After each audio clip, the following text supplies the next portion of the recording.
He saved me from the streets. I never knew he was a mafia billionaire. Prologue. The night everything changed. The rain felt like tiny knives against my skin as I pressed myself deeper into the doorway of the abandoned store.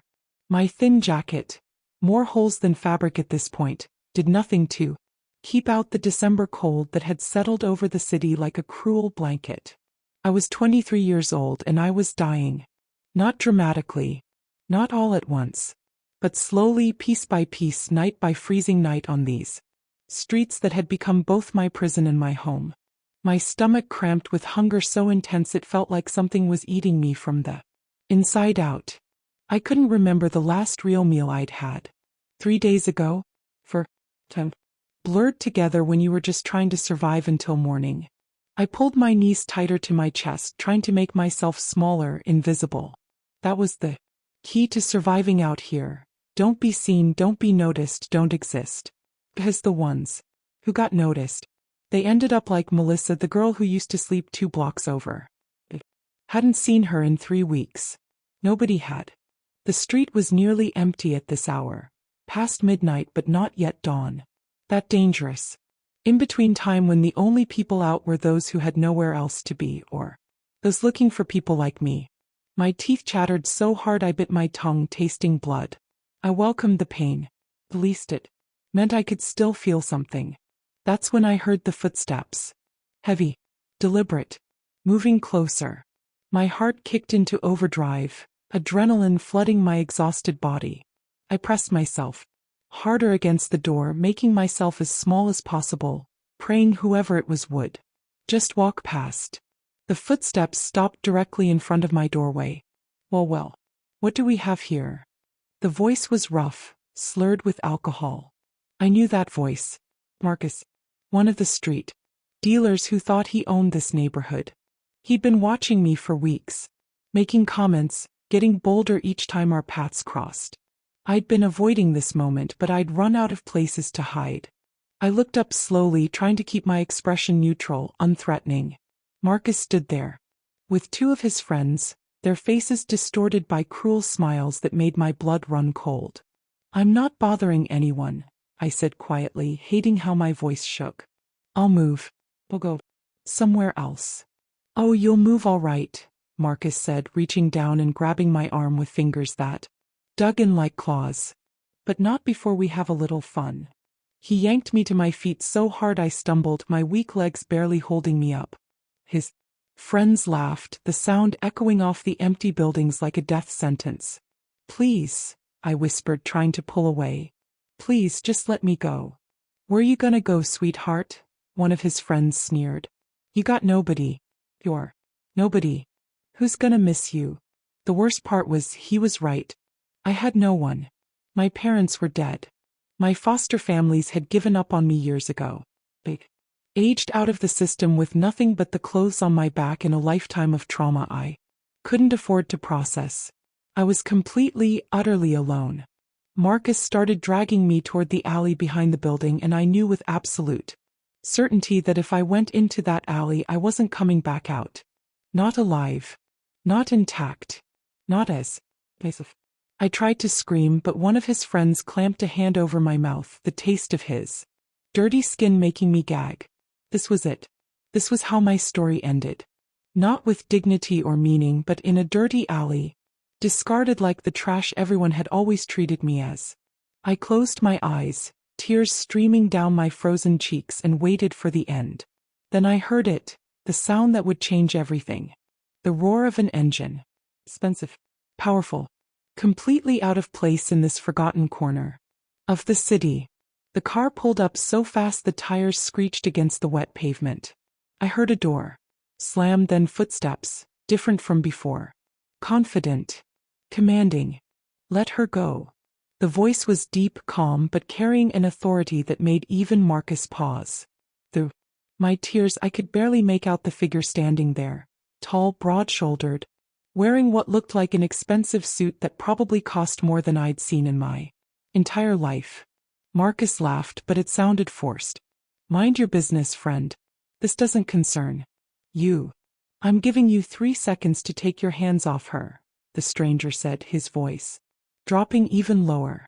After that, I can't guarantee what happens next. Do you know who I am? Marcus snarled, but I felt his grip loosen slightly. This is my territory. 1. The single word cut through the night like a blade. You're making a mistake. 2. I'd never heard a number sound so deadly. Marcus's friends shifted nervously. Even through my fear, I could sense the change in atmosphere. This stranger wasn't some random good Samaritan. There was something about him that screamed danger. The kind of danger that made street dealers nervous. Fine, Marcus spat, shoving me away so hard I fell to the wet pavement, my hands scraping against the concrete. She's not worth the trouble anyway. The stranger moved so fast I barely saw it. One moment he was standing by his car, the next he had Marcus by the throat, lifting him slightly off the ground. If I ever see you near her again, the stranger said, his voice terrifyingly quiet, they'll never find your body. Understand? Marcus made a choking sound that might have been agreement. The stranger released him and Marcus stumbled backward, his tough guy demeanor completely shattered. He and his friends practically ran down the street, not looking back. Then the stranger turned to me. I was still on the ground, shaking so hard I couldn't stand, couldn't move, couldn't do anything but stare up at him through my tears. In the dim streetlight, I finally got a good look at my savior. He was younger than I'd thought, maybe early 30s. Dark hair styled perfectly despite the late hour. Sharp features that looked like they'd been carved from stone. But it was his eyes that held me, dark, intense, and looking at me with an expression I couldn't quite read. Concern? Anger? Something else entirely? He crouched down beside me, moving slowly like I was a wounded animal that might bolt. Maybe that's exactly what I was. Are you hurt? He asked, and his voice was completely different now, softer, careful. I tried to speak, but nothing came out except a sob that I'd been holding back for what felt like years. Without a word, he shrugged off his suit jacket, custom-made, I noticed distantly, and draped it over my shoulders. The warmth was immediate and overwhelming. The jacket probably cost more than most people made in a month. What's your name? He asked. Lily, I managed to whisper. My name is Lily. Lily, he repeated like he was testing how it sounded. I'm Dante. Can you stand? I tried, but my legs gave out immediately. I hadn't eaten in days and the adrenaline crash was hitting hard. Before I could fall, Dante caught me, his arms steady and strong. Then, without asking permission, he lifted me up like I weighed nothing. What are you doing? I asked, panic flooding through me again. One stranger had just tried to hurt me. How did I know this one was any different? Taking you somewhere safe, Dante said simply, carrying me toward his car, a sleek black vehicle that looked like it belonged in a magazine, not on these broken streets. I don't know you, I said weakly, even as exhaustion pulled at me.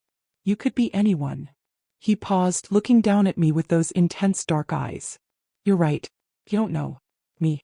But ask yourself this, Lily, do you really want to stay here? Do you really want to find out what happens if I leave you on this street corner? I looked back at the empty doorway where I'd been huddled moments before. Looked at the alley where Marcus had been dragging me. Looked at the rain-soaked street that had been slowly killing me for months. Then I looked back at Dante, this stranger who'd appeared out of nowhere like some dark angel, who'd defended me without hesitation, who was offering me a lifeline I didn't deserve and couldn't understand. No, I whispered. I don't want to stay here. Then trust me, he said. Just for tonight. Trust me. He opened the car door and carefully set me in the passenger seat. The interior was all leather and luxury, a world so far removed from my reality it felt like stepping into a dream. Or maybe a nightmare. I wasn't sure which yet. Dante got in the driver's seat and the car purred to life. As we pulled away from that corner, from my doorway, my street, my slow death, I watched it disappear in the side mirror. I should have felt relieved, grateful, saved. Instead, I felt terrified. Because I'd learned a long time ago that nothing in this world was free. Everything had a price. Every kindness came with strings attached. And as I sat in this expensive car next to this mysterious man who'd saved my life, I couldn't help but wonder, what would his price be? What would saving me cost? I turned to look at Dante, studying his profile as he drove through the empty streets. His was set, his expression unreadable. His hands on the steering wheel were steady, confident, with expensive-looking rings catching the streetlight. Everything about him screamed power, money, danger. Who was he really? Why had he been driving through that neighborhood at that hour? And most importantly, what did he want with a girl like me? As if sensing my stare, Dante glanced over at me. Our eyes met and I saw something flash across his face, something dark and complicated that made my breath catch. "Get some rest, Lily," he said quietly. "You're safe now." But as I leaned back against the leather seat, wrapped in his expensive jacket that smelled like cologne and mystery, I couldn't shake the feeling that I'd just traded one kind of danger for another. I didn't know it then, but that night, that moment, was the beginning of everything. My salvation. My destruction. My awakening. I'd spent months on those streets, invisible and forgotten. But Dante saw me, and nothing would ever be the same again. Chapter 1. The Penthouse. I must have fallen asleep in the car because the next thing I knew, gentle hands were lifting me again. I jerked awake with a gasp, my body instinctively trying to fight, to flee. "Easy," Dante's voice murmured close to my ear. "You're safe. We're here." I blinked, trying to orient myself. We were in an underground parking garage, but not like any parking garage I'd ever seen. The floors were polished concrete that gleamed under soft lighting. The cars parked in their designated spots were all luxury vehicles that probably cost more than some people's houses. Dante carried me toward an elevator, his steps echoing in the cavernous space. I wanted to tell him I could walk, that I didn't need to be carried like a child, but honestly, I wasn't sure my legs would hold me. The elevator doors opened with a soft chime, revealing an interior of mirrors and gold. Dante stepped inside and pressed the button for the top floor. The penthouse, I realized with growing disbelief. "Where are we?" I asked, my voice hoarse. "Hi, home," Dante replied simply. The elevator climbed smoothly and I watched the numbers tick higher and higher. 20 floors, 30, 40. We didn't stop until we reached the very top. When the doors opened, they revealed not a hallway but an apartment that took my breath. Floor-to-ceiling windows dominated the far wall, offering a view of the city that looked like something from a movie. The lights sparkled below us like fallen stars. The space itself was enormous, all clean lines and modern furniture, dark woods and rich fabrics. Everything looked expensive, deliberate, perfect. I'd gone from sleeping in a doorway to this in less than an hour. The contrast was so jarring I felt dizzy. Dante carried me through the main living area and down a hallway, finally setting me down on the edge of a bed in what appeared to be a guest room. Even this room was bigger than any place I'd ever lived. "Wait here," he said, disappearing through a doorway I assumed led to a bathroom. I sat there, shaking, trying to process everything that had happened. My mind kept replaying the moment Marcus grabbed me, the feel of his fingers digging into my arm, the certainty that I was about to die or worse. Then Dante appearing like some dark savior, his voice cutting through my terror like a blade. Who was he? Dante returned with a stack of towels and what looked like clothes, a t-shirt and sweatpants that would probably swallow me whole. "The bathroom's through there," he said, gesturing to the door he'd just come from. "Hot shower. Take your time. The clothes are clean. They'll be too big, but they're better than what you're wearing." I looked down at myself for the first time, really seeing the state I was in. My jeans were torn and filthy. My jacket was beyond salvation. I probably smelled terrible, though I'd stopped noticing my own odor weeks ago. Shame burned through me, hot and acidic. "Why are you doing this?" I asked quietly, not meeting his eyes. "What do you want from me?" Dante was quiet for a long moment. When he spoke, his voice was measured, careful. "Right now, Lily, I don't want anything from you except for you to take a shower and get clean. We can talk about everything else after you've had some rest." "Okay." I wanted to argue, to demand answers, but exhaustion was pulling at me like a riptide. I nodded slowly. "There's a lock on the bathroom door," Dante added, and something in his tone made me look up at him. His dark eyes were serious, sincere. "Use it if it makes you feel safer. No one will bother you. I promise." Then he left, closing the bedroom door quietly behind him. I sat there for several minutes, just breathing, trying to convince myself this was real. Finally, I forced myself to stand and walk to the bathroom. If I thought the bedroom was impressive, the bathroom was beyond comprehension. Marble everywhere, a shower that could fit 4 people, lighting that was somehow both bright and soft. There were expensive-looking bottles lined up on the counter. Shampoo, conditioner, body wash, all from brands I'd only seen in magazines. I locked the door like Dante had suggested, then stood there for another moment, just staring at my reflection in the enormous mirror. I barely recognized myself. My face was gaunt, all sharp angles and hollow cheeks. My hair hung in tangled, dirty clumps around my shoulders. My skin was pale except for the bruises, some fresh, some fading to yellow-green. My eyes looked too large and my thin face haunted and wild. I looked like exactly what I was, a girl who'd been living on the streets, slowly starving, slowly disappearing. Tears pricked at my eyes, but I blinked them back. I'd cried enough for one night. I turned on the shower and hot water poured from multiple jets. I waited for it to warm up, then stripped off my filthy clothes, leaving them in a sad heap on the floor. The moment I stepped under the hot water, I nearly sobbed with relief.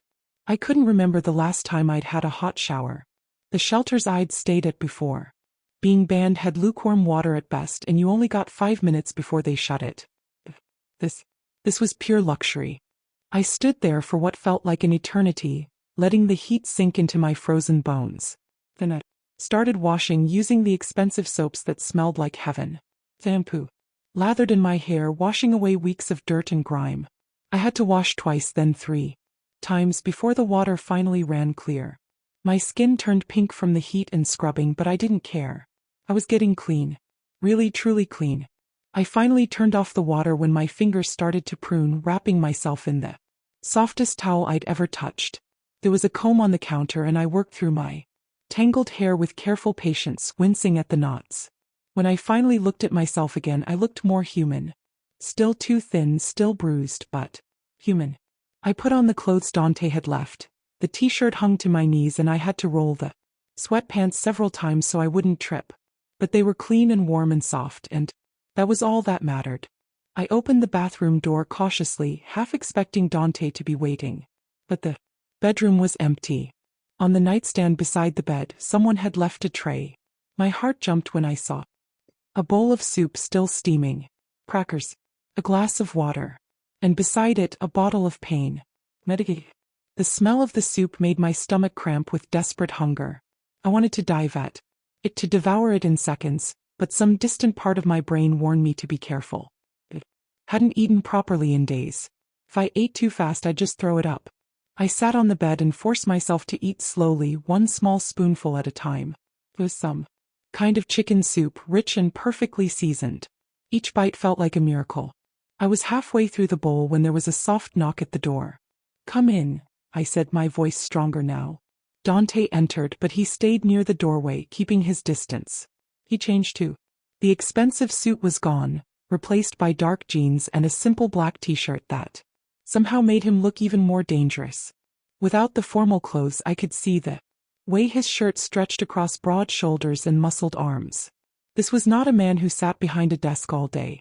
"Better?" he asked. I nodded, setting down my spoon. "Thank you. For this. For everything. I don't understand why you're helping me, but thank you." Dante leaned against the doorframe, studying me with those intense dark eyes. "How long have you been on the streets, Lily?"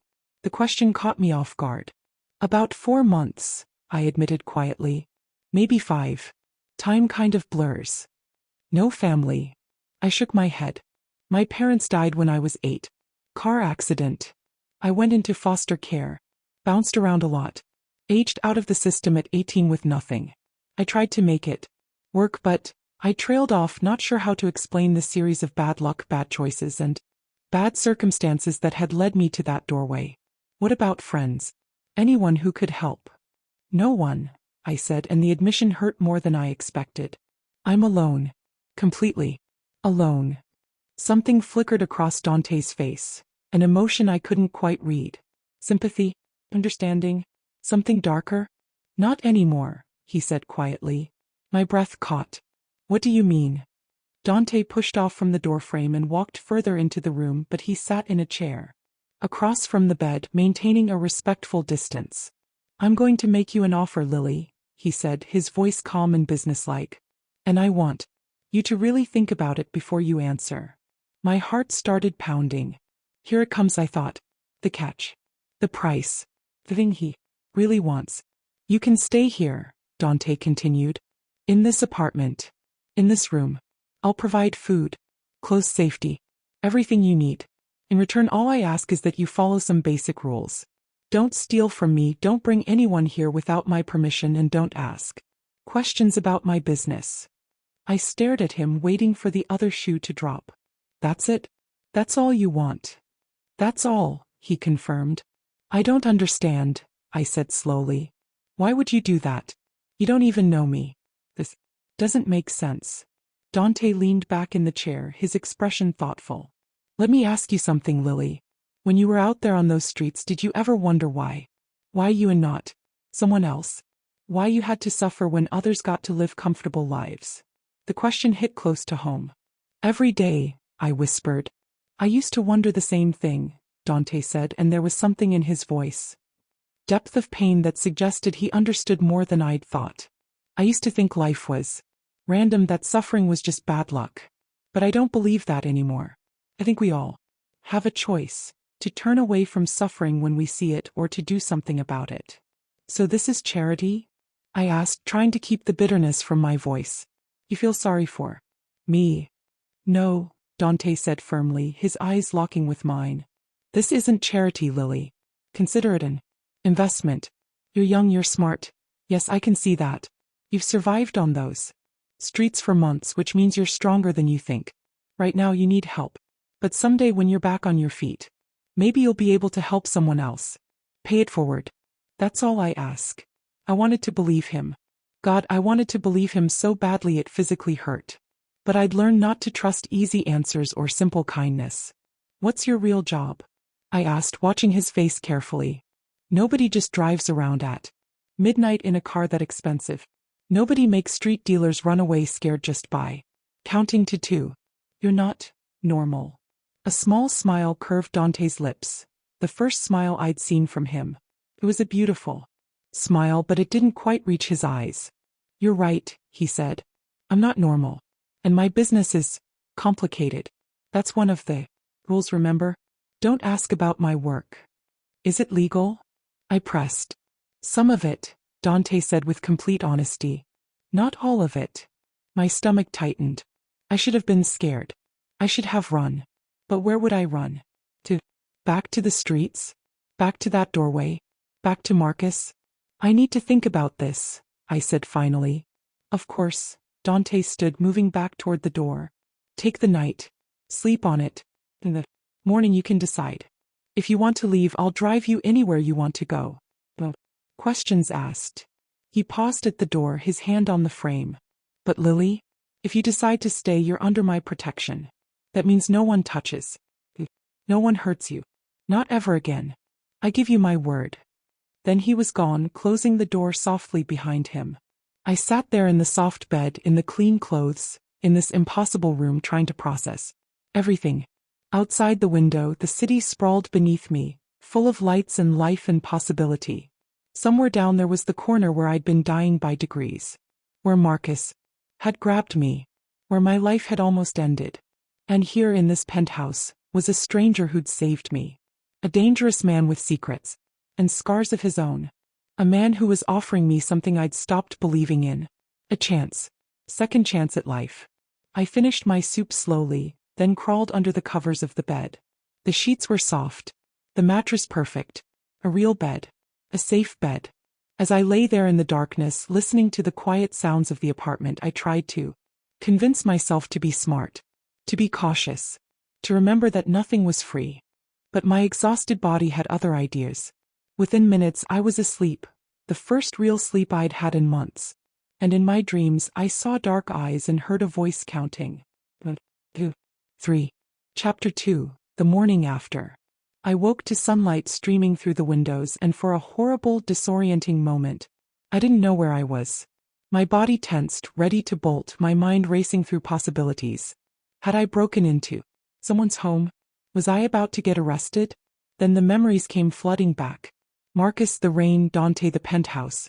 I sat up slowly, looking around the room in the morning light. If anything, it looked even more impressive now.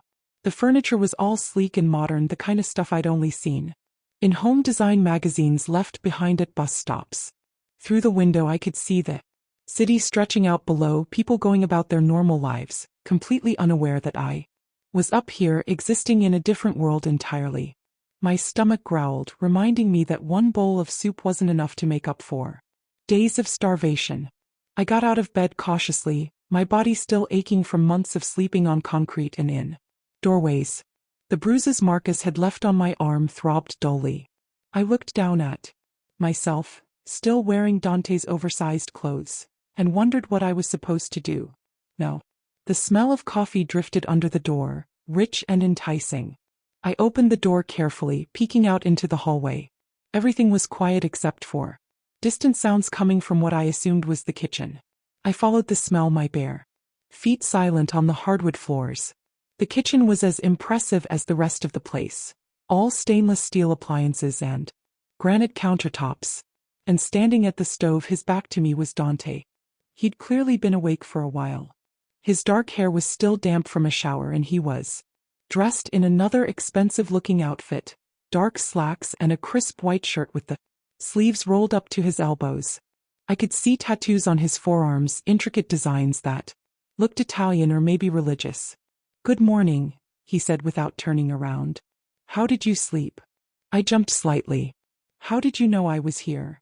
"Reflection in the microwave," he said, gesturing to the appliance with the spatula he was holding.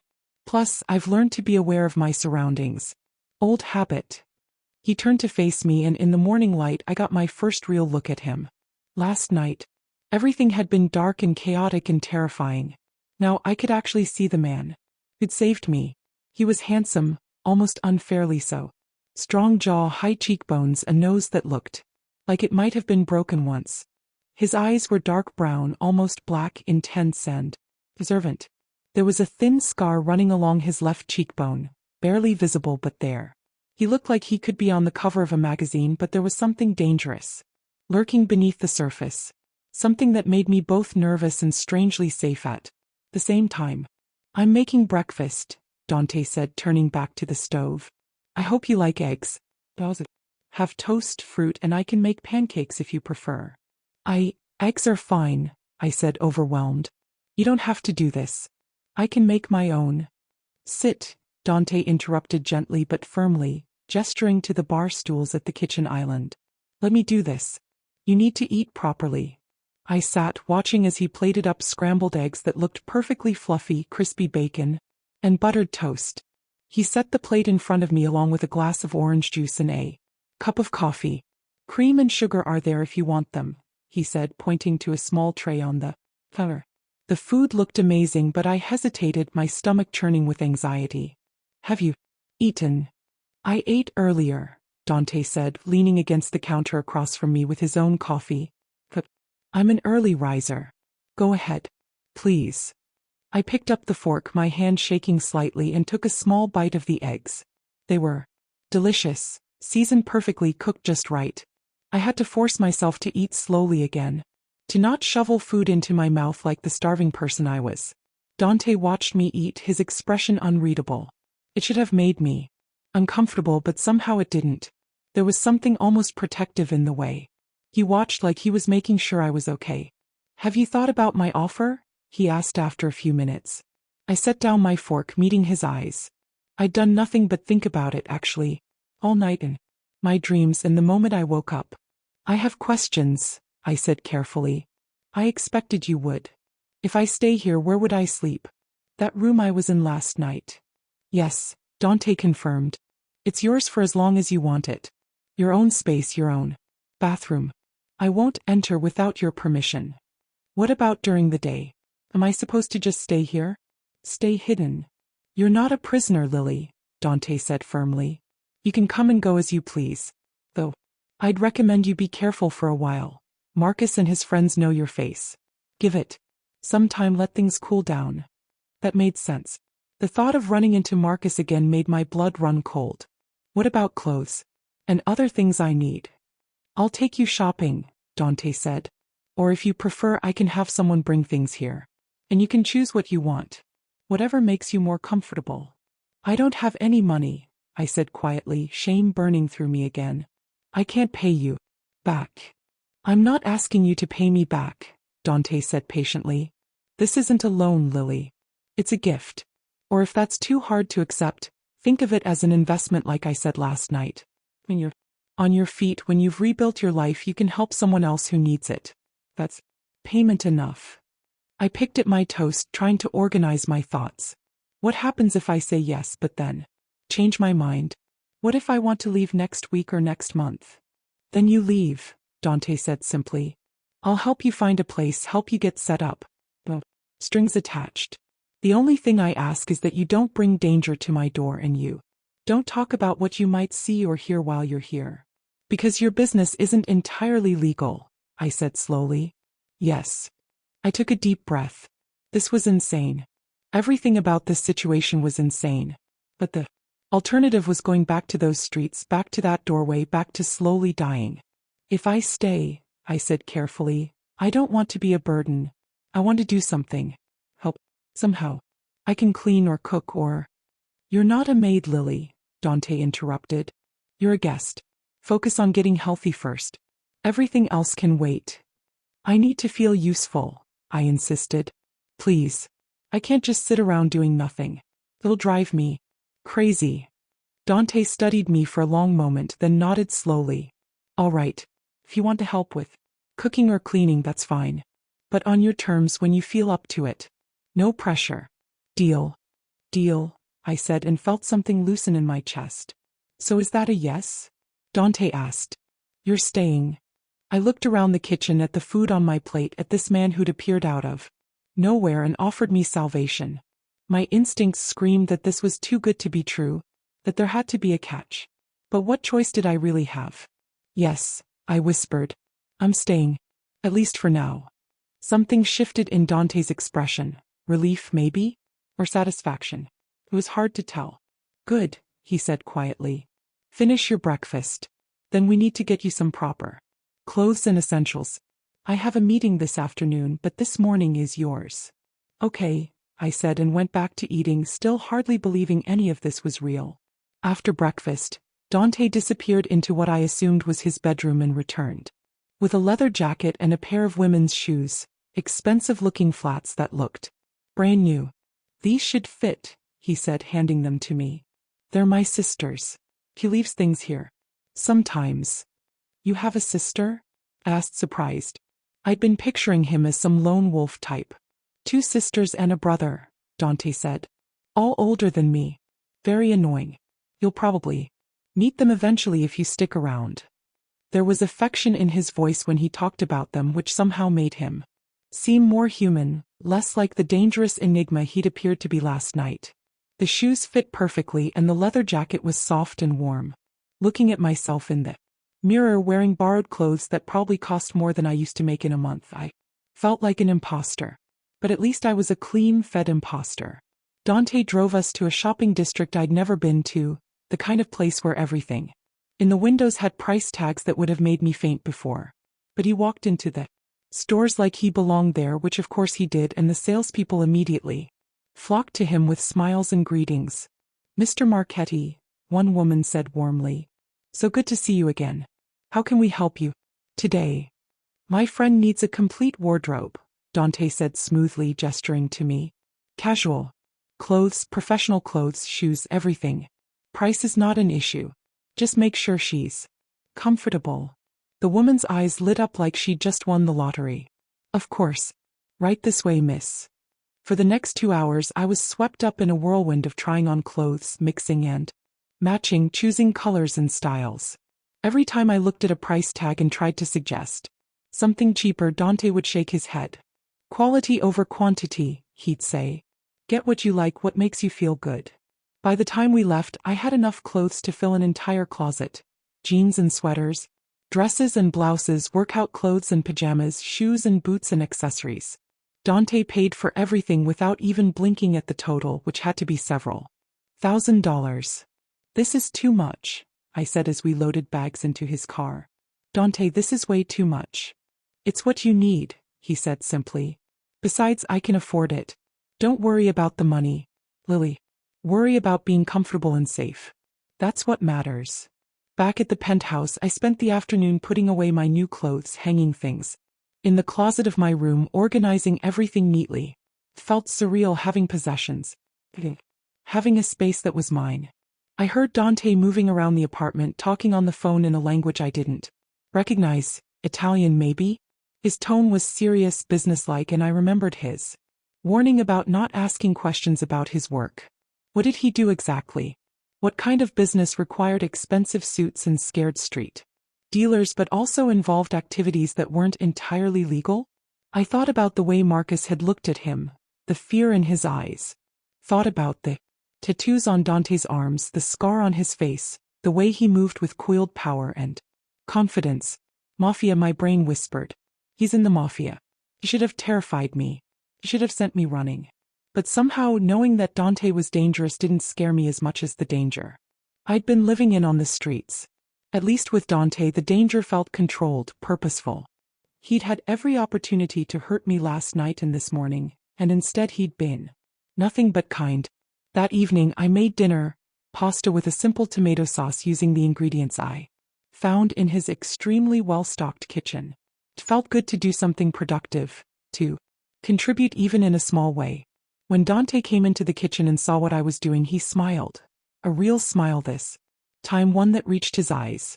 It smells amazing, he said. It's nothing fancy, I said quickly. Just basic pasta. I'm not a great cook or anything. Lily, Dante interrupted gently. Stop apologizing for everything. You made dinner. That's kind. Thank you. We ate together at the dining table and it felt strangely normal, almost domestic. Asked me about my life before the streets, what I'd been interested in, what I'd dreamed about when I was younger. I wanted to go to college, I admitted. Study social work, maybe. Help kids in foster care who were going through what I went through. But I couldn't afford it and I didn't have anyone to help me navigate financial aid or applications. I tried working full-time, saving up, but I trailed off, not wanting to get into the series of bad luck that had led to me losing my job, then my apartment, then everything else. It's not too late, Dante said. Once you're stable, once you're ready, we can look into it. Community college first, maybe, then transfer to a university. It's possible. I looked at him, searching his face for any sign that he was just saying what I wanted to hear. But he looked completely serious. Why are you doing this? I asked softly. Really? What's in it for you? Dante was quiet for a long moment, his dark eyes distant. When he spoke, his voice was low, almost sad. When I was 13, I watched my best friend get beaten nearly to death in an alley, he said. We'd grown up together, been like brothers. He was in the wrong place at the wrong time, owed money to the wrong people. I was too young, too scared, too weak to help him. Just hid and watched. His jaw tightened with old pain. He survived, barely. But he was never the same. And I never forgave myself for not doing something, anything to help him. I swore that if I ever had power, if I ever had the ability to help someone who needed it, I would. I wouldn't turn away. I wouldn't hide. He looked at me directly and I could see the truth in his eyes. So when I saw you last night, Lily, I saw that 13-year-old boy's chance to finally do what he should have done all those years ago. I saw a chance to be better than I was. That's what's in it for me, redemption maybe. Or just the knowledge that I did the right thing. When it mattered. My throat tightened with emotion. I'm sorry that happened to you. To your friend. Me too, Dante said quietly. But we can't change the past. We can only try to do better in the present. We finished dinner in comfortable silence, and I helped clean up despite Dante's protests. Later that night, as I lay in my room, I thought about everything that had happened in the last 24 hours. How my life had been on the verge of ending and then suddenly, impossibly, had been given a new beginning. I still didn't fully trust this. I still waited for the catch, for the moment when Dante would reveal what he really wanted. But maybe, just maybe, some people really did help others without expecting anything in return. Maybe I'd gotten lucky for the first time in my life. And maybe, just maybe, I was finally safe. Chapter 3. Shadows and Secrets. 3 weeks passed in a blur that felt like a dream I was afraid to wake up from. I fell into a routine that seemed almost too normal, too peaceful. I'd wake up in my comfortable bed, make breakfast for myself and sometimes Dante if he was home, spend my days reading books from his extensive library or watching TV or just staring out at the city below. I was gaining weight, slowly but steadily, and the hollow look was fading from my face. The bruises had healed. My hair was shiny and healthy again. I was starting to look like myself again. Or maybe like a version of myself I'd never gotten the chance to be. Dante was gone a lot. Sometimes during the day, sometimes disappearing for entire nights. He never told me where he was going and I never asked. That was the agreement. Don't ask about his business. But I noticed things. I noticed the phone calls he took in Italian, his voice dropping to a dangerous growl when he was angry. I noticed the men who sometimes came to the building. Always well-dressed, always respectful, but with an edge that made it clear they weren't businessmen. In the traditional sense. I noticed the gun. I'd found it by accident one morning, looking for a pen in the drawer of the hall table. It was there, sleek and black and deadly, tucked next to some papers. I'd shut the drawer quickly, my heart pounding, and never mentioned it. But I knew. Deep down I'd always known. Dante Marchetti was not just some wealthy businessman with a kind heart. He was something darker, something dangerous. And whatever his business was, it involved violence and secrets and things that happened in the shadows. The smart thing would have been to leave. To thank him for his help and get out before I got pulled into whatever world he inhabited. But I didn't leave. Maybe I was too comfortable. Maybe I was too grateful. Or maybe, and this scared me more than anything, maybe I was starting to care about him in ways I shouldn't. It was late afternoon when everything changed. I was in the kitchen making soup, a hobby I'd taken up since I'd discovered how therapeutic cooking could be, when I heard the elevator doors open. I smiled, expecting Dante's usual greeting. Instead, I heard voices. Multiple voices. And one of them was female. Telling you, Dante, this is a mistake. You can't just bring someone into your home without doing a background check. I don't need a lecture, Isabella. Dante's voice cut in, sharp with irritation. I know what I'm doing. Do you? A male voice chimed in. Because from where we're standing it looks like you've lost your mind. Who is this girl? Where did she come from? What if she's working for? She's not working for anyone, Dante said firmly. She's just a girl who needed help. And that's exactly what they'd want you to think, the female voice, Isabella, said. Dante, I know you have a hero complex, but this is dangerous. For you, for the family, for everyone. I stood frozen in the kitchen, the wooden spoon still in my hand, listening to them argue about me like I was some kind of security threat. I'm not discussing this anymore, Dante said, his tone brooking no argument. Lily stays. End of discussion. There was a tense silence, then footsteps approaching the kitchen. I turned just as Dante appeared in the doorway, followed by two people who could only be his siblings. The woman, Isabella, was stunning. Tall and elegant with the same dark hair and eyes as Dante, wearing a designer suit that screamed power and money. She looked at me with an expression that was part curiosity, part suspicion. The man beside her was equally impressive. Older than Dante, broader in the shoulders, with a scar that ran from his temple to his jaw. He looked like he'd seen combat, maybe even enjoyed it. Lily, Dante said, his voice softer now. These are my siblings. Isabella and Marco. They wanted to meet you. Wanted is a strong word, Isabella said coolly, her eyes scanning me from head to toe like I was a threat she was assessing. We needed to make sure you're real and not some plant from a rival family. A plant? I repeated, confused. What are you talking about? She doesn't even know, Marco said, shaking his head. Dante, you didn't tell her? Tell me what? I asked, looking between them, my heart starting to race. Dante sighed, running a hand through his hair. Lily, sit down. We need to talk. No, I said, setting down the spoon and crossing my arms. Tell me now. Tell me what you do. Because I've been living here for 3 weeks pretending I don't see the Obvious, but I'm not stupid. I know you're not some regular businessman.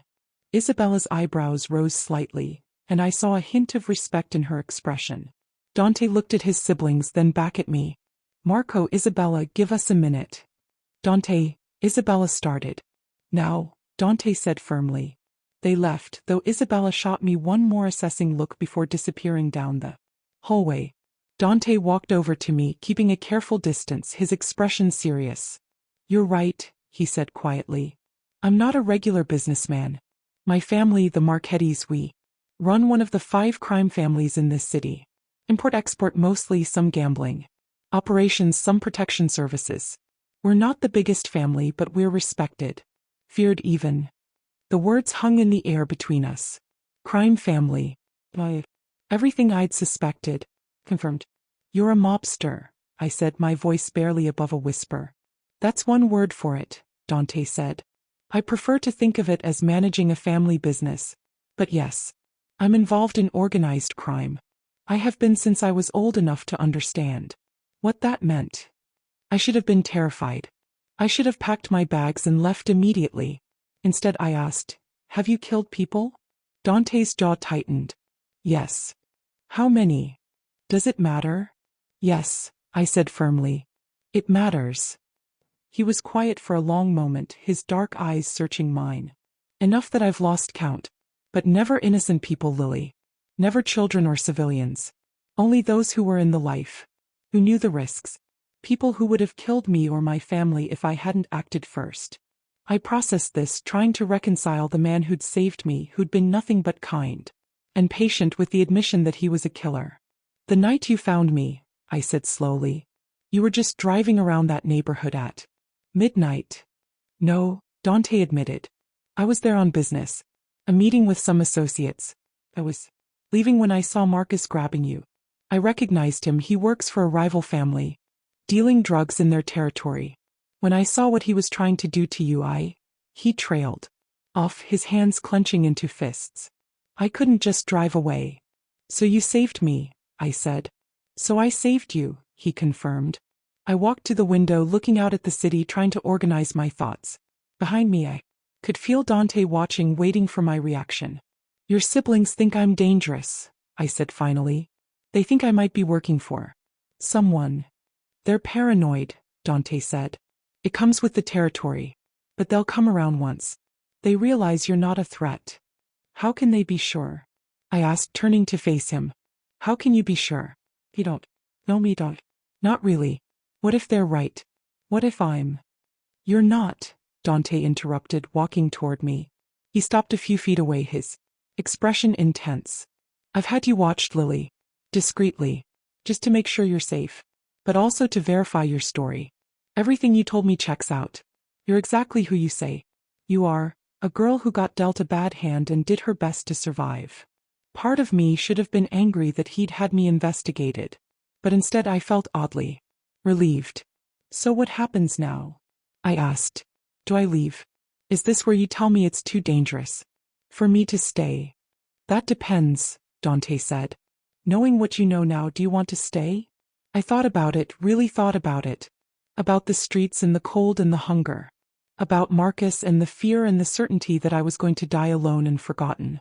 And then about these 3 weeks, the warmth and safety and the feeling of being cared for. Even if it came from a man who lived in a world of violence and shadows. I don't have anywhere else to go, I said honestly. And despite everything you just told me, I feel safer here than I've felt in years. Does that make me crazy? A small smile tugged at Dante's lips.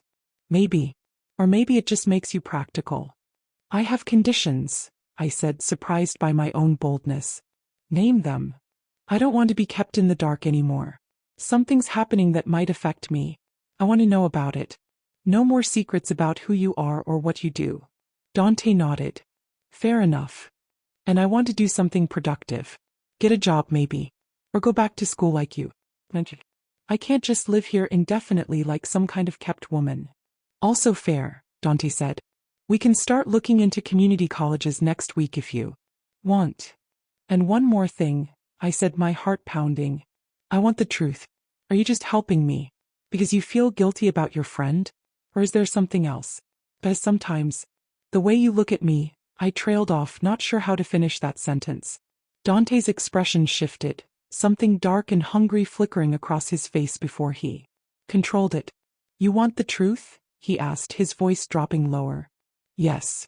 He took a step closer. The truth is, when I first saw you, I just wanted to help.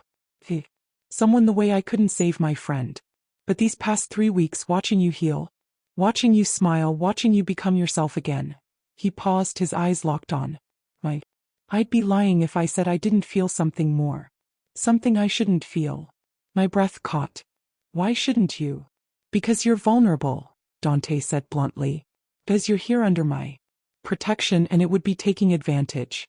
Because you deserve better than a man like me, a man with blood on his hands and enemies at every turn. What if I don't care about that? I asked, my voice barely above a whisper. What if I feel something too? For a moment we just stood there, the air between us charged with an electricity I didn't fully understand but could feel in every nerve of my body. Then Dante stepped back, breaking the spell. You're still healing, he said, his voice rough. You're still figuring out who you are outside of survival mode. Whatever you think you feel, Lily, it might just be gratitude. Barama. Bonding. Give it time. Give yourself time. Before I could respond, Isabella appeared in the doorway. Hate to interrupt, she said, though her tone suggested she didn't hate it at all. But we have a situation. Marco just got a call. There's been an incident at the warehouse. Dante's entire demeanor shifted in an instant, the warm man I'd been talking to disappearing behind a mask of cold authority. What kind of incident? He asked. The kind that requires your immediate attention, Isabella said, her eyes flicking to me. Briefly. And preferably without an audience. Dante looked at me, conflict clear in his expression. I have to go. We'll finish this conversation later. Be careful, I said, the words slipping out before I could stop them. Something softened in his eyes. Always am. Then he was gone, Isabella following, leaving me alone in the kitchen with Marco, who'd appeared silently in the doorway. He studied me for a long moment, his scarred face unreadable. You really care about him, Marco said finally. It wasn't a question. I do, I admitted. Is that a problem? Marco shrugged. Depends. My brother's been alone for a long time. Closed off. He's good at taking care of everyone else, but terrible at letting anyone take care of him.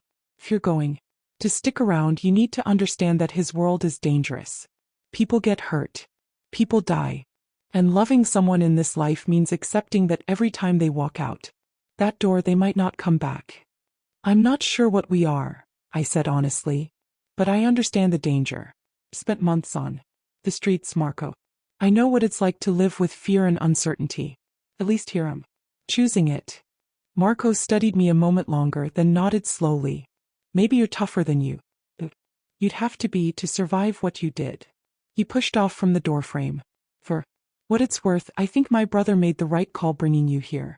He needs someone who reminds him there's more to life than business and blood. Just don't break his heart. Yeah. I won't, I promised. If you promise to keep him safe. Marco's smile was grim. That's what family's for. Then he was gone too, and I was alone with my soup and my thoughts and the growing realization that somewhere along the way I'd stopped just being grateful to Dante. Markety. I was falling for him. And in his world that might be the most dangerous thing of all. Chapter 4, Blood and Promises. Dante didn't come home that night. I tried not to worry. I tried to tell myself that he was fine, that whatever incident had happened at the warehouse was routine for someone in his line of work. But Marco's words kept echoing in my head. Every time they walk out that door, they might not come back.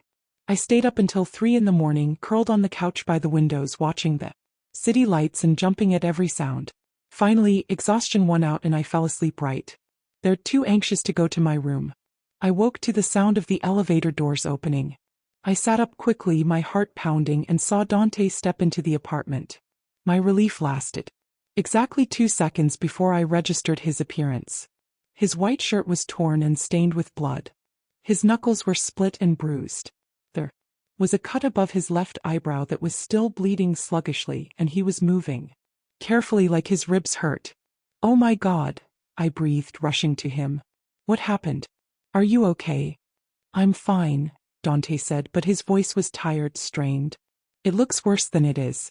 Most of this blood isn't mine. That statement should have horrified me. Instead, I just grabbed his arm and steered him toward the couch. Sit, I ordered. Don't move. I ran to the bathroom and grabbed the first aid kit I'd seen under the sink, then filled a bowl with warm water and grabbed clean towels. When I came back, Dante was sitting exactly where I'd left him, his head leaned back against the couch, eyes closed. In the morning light streaming through the windows, he looked exhausted and dangerous. And somehow vulnerable all at once. This is going to sting, I warned, kneeling in front of him with a wet towel. I've had worse, he said, but he winced when I started cleaning the cut on his eyebrow. I worked carefully, cleaning the blood from his face, from his hands. His knuckles were a mess, split open in several places, already swelling. I could feel him watching me as I worked, but I kept my focus on my task, trying not to think about what had caused these injuries. You didn't have to wait up for me, Dante said quietly. I didn't mean to, I admitted. I just couldn't sleep. I was worried. Worried about me? There was something in his voice. Surprise maybe, or wonder. Of course I was worried about you, I said, meeting his eyes.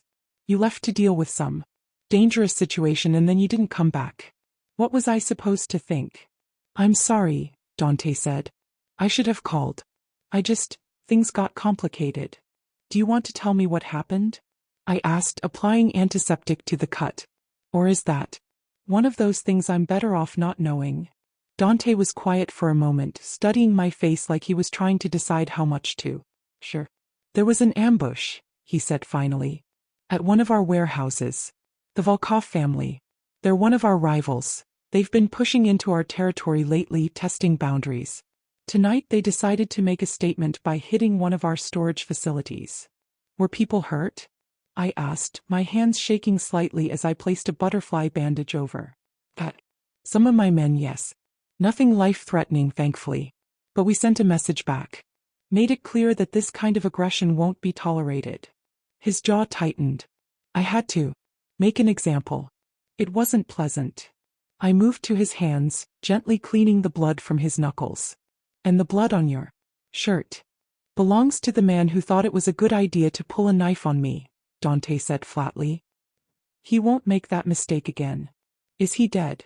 I asked, my voice steadier than I felt. No. But he'll think twice before crossing the Marchettis again. I finished bandaging his hands, then sat back on my heels, looking at him. His shirt was ruined, torn and bloody. Without thinking, I reached up and started unbuttoning it. Dante's hand caught mine, his grip gentle but firm. Lily, what are you doing? Your shirt is destroyed, I said simply. And you need to let me check if you're hurt. Anywhere else. You're moving like your ribs are injured. I can do it myself. Dante, I interrupted, meeting his eyes. Let me help you. Please. For a moment he just looked at me, something complicated passing across his face. He released my hand and let me continue unbuttoning his shirt. I pushed the fabric off his shoulders and my breath caught. His torso was covered in tattoos. Intricate religious imagery mixed with symbols I didn't recognize. A rosary wrapped around his ribs, leading to a cross over his heart. Latin phrases curved along his sides. It was beautiful and intimidating all at once. But that wasn't what made me gasp. His left side was already bruising, a massive purple-black mark spreading across his ribs. There was a cut on his shoulder that looked deep, though it had stopped bleeding. This needs stitches, I said, touching the area around the cut carefully. I'll have our doctor look at it tomorrow, Dante said, but he didn't pull away from my touch. You have a doctor? We have several on payroll, Dante said. People who know how to be discreet about bullet wounds and knife injuries. I grabbed more antiseptic and cleaned the shoulder wound as carefully as I could. Thud. Didn't make a sound, though I could feel his muscles tensing under my fingers.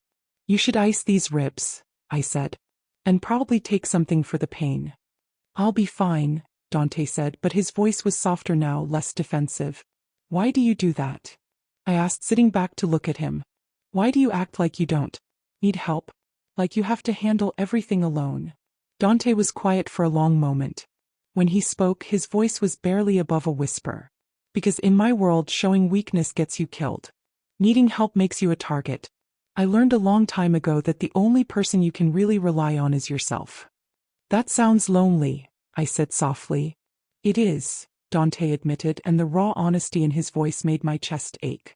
But it's kept me alive. I reached up without thinking and touched his face, my fingers gentle against his bruised. You don't have to be alone anymore. Not if you don't want to be. Dante's hand came up to cover mine, pressing my palm against his face. His eyes were dark and intense, filled with something that made my pulse race. Lily, he said, his voice rough. You don't know what you're offering. Then tell me, I challenged. Explain it to me. Because right now all I know is that you saved my life. You've been nothing but kind to me, and seeing you hurt makes me feel like I can't breathe properly. Tell me why that's wrong. Because I'm dangerous, Dante said, his thumb stroking across my knuckles. Because people who get close to me end up hurt or dead. Because I live in a world of violence and secrets, and you deserve better than that. You deserve sunshine and safety and a normal life. I don't want normal, I said, surprising myself with how much I meant it. I tried normal. Normal got me thrown out on the streets. Normal left me to die in a doorway.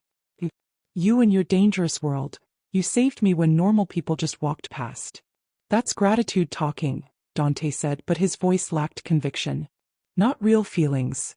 You don't get to tell me what I feel, I said firmly, my hand still pressed against his face. Yes, I'm grateful.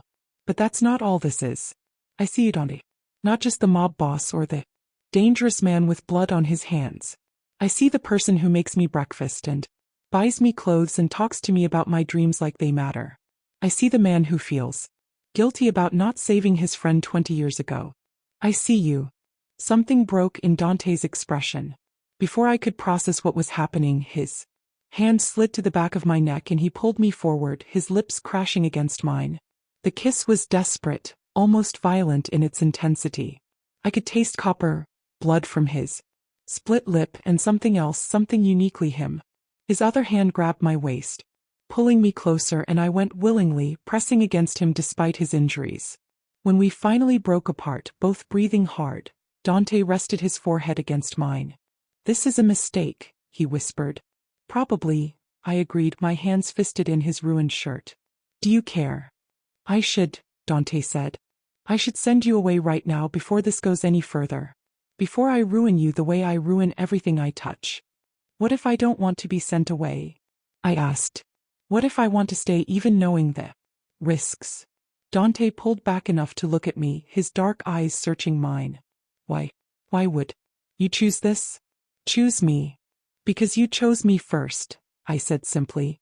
When everyone else in the world looked at me and saw nothing worth saving, you saw someone worth protecting. You gave me a second chance at life. Maybe I want to give you a second chance at something too. At what? At being happy, I said. At not being alone. At having someone who knows the worst parts of you and stays anyway. Dante's laugh was rough, almost painful. You don't know the worst parts yet, Lily. You've only seen the surface. Then show me, I challenged. Show me the worst and let me decide if I can handle it. For a long moment we just looked at each other, the air between us charged with possibility and danger and something that felt a lot like hope. If we do this, Dante said finally, his voice low and serious, there's no going back. Once you're mine, Lily, I don't share. I don't let go. And I will do anything, to keep you safe. Even if it means making choices you don't agree with. And if I'm yours, I said, my heart pounding, that means you're mine too. Which means no more shutting me out. No more pretending you don't need anyone. No more handling everything alone. A slow smile spread across Dante's face, the first real unguarded smile I'd seen from him. You drive a hard bargain. I learned from the best, I said, smiling back. Dante kissed me again, slower this time, more controlled but no less intense.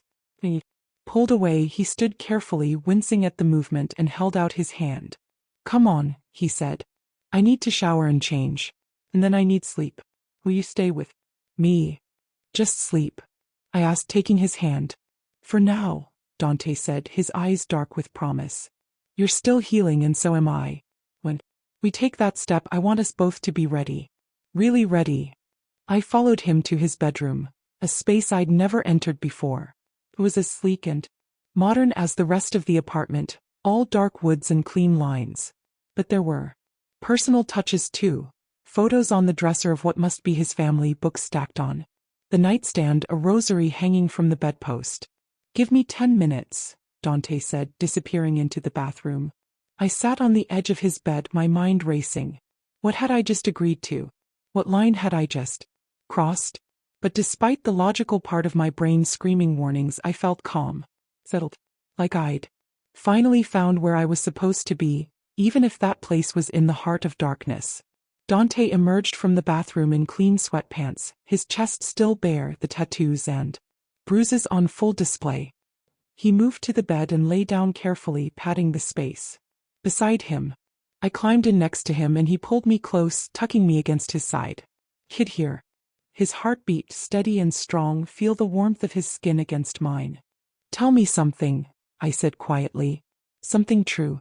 Something you've never told anyone else. Dante was silent for so long I thought he might have fallen asleep. Then his voice came, barely above a whisper. I'm terrified of you. I lifted my head to look at him. What? You terrify me, Lily, Dante said, his eyes meeting mine in the dim light. Because you make me want things I thought I'd given up on. You make me hope. And hope is the most dangerous thing a man like me can have. I pressed my hand over his heart, feeling it beat beneath my palm. Then I guess we're both terrified. Because you make me feel the same way. Good, Dante said, covering my hand with his. At least we're scared together. I settled back against his chest, feeling his arm tighten around me protectively. Outside, the sun was fully up now, the city coming to life below us. Dante, I whispered. Thank you for coming home. His lips pressed against the top of my head. Always will, Bella. I promise. No matter what happens, I'll always come home to you. It was a promise he shouldn't have made. A promise that, in his world, might be impossible to keep. But lying there in his arms, feeling safe and wanted for the first time in years, I chose to believe him. I chose to believe that love, even dangerous, complicated love, could survive in the darkness. I chose to believe in us. And as I drifted off to sleep to the sound of Dante's heartbeat, I didn't know that everything was about to change, that our enemies were already moving, that the warehouse attack was just the beginning, that choosing to love Dante Marchetti would test me in ways I couldn't imagine. But in that moment, wrapped in his arms, I was happy. And maybe that was enough. Chapter 5. War and Warnings. I woke to an empty bed and the sound of angry voices coming from somewhere in the apartment. For a moment I just lay there trying to orient myself. I was in Dante's room in his bed still, wearing yesterday's clothes. Sunlight streamed through the windows, suggesting it was late morning or early afternoon. The voices got louder. Dante, Isabella, Marco, and at least one other person I didn't recognize. They were arguing in Italian, the words sharp and heated. I got up carefully and made my way toward the living room, stopping just outside the doorway where they couldn't see me but I could hear everything. A declaration of war, Dante, an unfamiliar male voice was saying. Volkov isn't playing games anymore. He wants our territory and he's willing to spill blood to get it. Let him try, Marco growled. We've dealt with the Russians before. Not like this, Isabella said, her voice tense. This is different. Volkov has backing now. The Kozlov family from New York is supporting him. That means more men, more resources, more firepower. We need to strike first, the unfamiliar voice said. Hit them before they can organize another attack. Show them what happens when they mess with the Marchettis. And start an all-out gang war? Dante's voice was controlled but dangerous. That's exactly what Volkov wants. He wants us to overreact, to make a move that brings down heat from the cops and the other families. Then we're fighting on multiple fronts. So what do you suggest? Marco asked. We just take it? Let them pick us off one warehouse at a time until there's nothing left. I didn't say that, Dante replied. But we need to be smart about this. We can't afford to make mistakes right now. Speaking of mistakes, Isabella said, her tone pointed. What are we doing about the girl? My stomach tightened. Her name is Lily, Dante said sharply. And she's not up for discussion. She's a liability, Isabella countered. Dante, I get that you care about her, but right now, with everything heating up, she's a weakness that our enemies can exploit. No one knows about her, Dante said. Are you sure about that? The unfamiliar voice asked. Because I'd bet my life that Volkov already has eyes on this building. And if he sees you with a girl, if he figures out she matters to you, she becomes a target. Then we make sure she's protected, Dante said firmly. The best protection would be getting her out of here, Isabella argued. Send her somewhere safe, somewhere far away until this blows over. No, Dante's voice was flat, final. She stays. Dante. I said no, Isabella. He stays here where I can keep her safe. End of discussion. There was a tense silence. I pressed myself against the wall, my heart pounding. I was a liability. A weakness. Everything I'd feared about being with Dante was being confirmed in this conversation. Fine, Isabella said finally. But don't say I didn't warn you when this comes back to bite us. Noted, Dante said dryly. Now, Tony, what do we know about Volkov's operations? The conversation shifted to business details. Locations, shipments, money movements. It slipped back to Dante's bedroom, closing the door quietly behind me. I sat on the edge of the bed trying to process what I'd heard. Or, that's what was coming. And I was right in the middle of it, whether I wanted to be or not. I should leave. The smart thing would be to pack my things and disappear before I became the reason someone got hurt or killed. Before I became the weapon Dante's enemies used against him. But even as I thought it, I knew I wasn't going anywhere. I'd made my choice last night. For better or worse, I was choosing Dante. Choosing this life. And that meant facing whatever came next, even if it scared me to death. The bedroom door opened and Dante walked in, stopping when he saw me sitting there. I didn't know you were awake, he said carefully, his eyes searching my face. How much did you hear? Enough, I said. Enough to know that things are worse than you let on last night. To know that your sister wants me gone. Dante closed the door and walked over to me, kneeling so we were at eye level. Isabella is paranoid and overprotective. It's her job to see threats everywhere. But she's not wrong, is she? I asked quietly. I am a liability. If your enemies find out about me, they'll use me against you. That's not going to happen, Dante said firmly. You can't promise that, I said. You can't control everything, Dante, no matter how much you want to. Maybe not, Dante admitted. But I can promise that I will do everything in my power to keep you safe. And I have a lot of power, Lily. What if keeping me safe means I have to leave? I asked. What if that's the smart play? Something flashed across Dante's face. Pain maybe, or fear. Is that what you want? To leave? No, I said honestly. But what I want doesn't matter if staying here puts you in danger. I become the reason you or your family gets hurt. Stop, Dante interrupted, taking my hands in his. Listen to me. You are not the reason for any of this. Volkov has been looking for an excuse to make a move for months. This has nothing to do with you and everything to do with greed and power. With or without you here, this war was coming. But with me here, you have a weakness, I said. That's what they said. That's what Isabella meant. Having something worth protecting isn't a weakness, Dante said fiercely. It's what makes us human, Lily. Yes, caring about you means I have more to lose. But it also means I have more to fight for. Do you understand the difference? I looked into his dark eyes, seeing the intensity there, the absolute conviction. I'm scared, I whispered. So am I, Dante admitted. But we face it together. That's what we agreed on last night. Remember? No more handling everything alone. I nodded slowly. Together. Together, Dante confirmed, pulling me into his arms. We stayed like that for a long moment, just holding each other, drawing strength from the contact. Then Dante's phone buzzed and he pulled back with a sigh. I have to go, he said, checking the message. Meeting with the other family heads. We need to present a united front against Volkov. Be careful, I said, touching his face gently, careful of the cuts and bruises from last night. Always, he promised, then kissed me softly. Isabella's going to stay here with you today. No, you two didn't get off to a great start, but she's good at her job. You'll be safe with her. She doesn't like me, I pointed out. She doesn't trust easily, Dante corrected. Give her time. And maybe try talking to her? She's not as scary as she seems. Well, she is, but underneath that she's pretty scary. But she's also fair. If she gets to know you, she'll understand why you matter to me. I'll try, I promised. Dante kissed me once more, then left. I heard him talking to Isabella in the living room, giving her instructions in rapid Italian. Then the elevator doors closed and he was gone. I took a deep breath, changed into clean clothes, and went to face Isabella. She was sitting at the dining table with her laptop open, typing something with sharp, precise movements. She looked up when I entered, her expression neutral but not hostile. Coffee? She asked, gesturing to the pot on the counter. Please, I said, surprised by the offer. I poured myself a cup and sat across from her, trying to figure out what to say. Isabella, save me the trouble.